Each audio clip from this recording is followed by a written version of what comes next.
सेरेजेवो, Bosnia की राजधानी सेरेजेवो। अब ध्यान से समझो, ये देश है बोस्निया, इसकी राजधानी क्या है? और ये है ऑस्ट्रिया, इसकी राजधानी क्या है? ऑस्ट्रिया में जो था वो ऑस्ट्रिया पर कब्जा करने के लिए 1914 में पूरा घमासान हुआ था कि ऑस्ट्रिया पर कौन कब्जा करेगा। समझ में आ गया?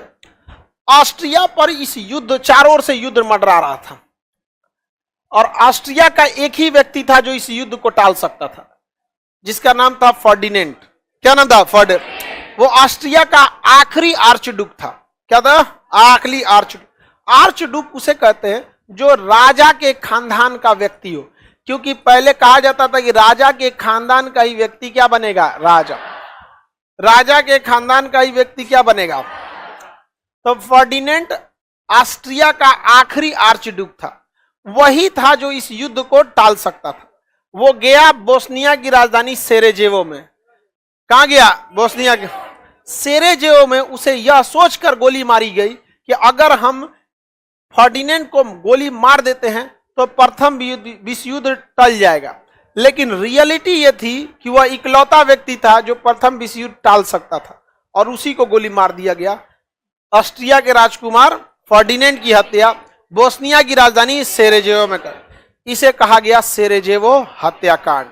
इसके बाद जो भीषण बवाल हुआ इन दोनों देशों के बीच, यह छोटी सी चिंगारी प्रथम विश्व युद्ध का रूप ले ले।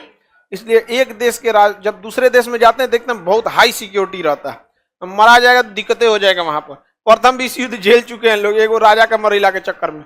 समझ में आ गया कि नहीं? अब ट्रंप आ गया, चाइना मरा गया, तो अमेरिका छोड़ेगा? हाँ, तबाह कर देगा उनको पूरी तरह से।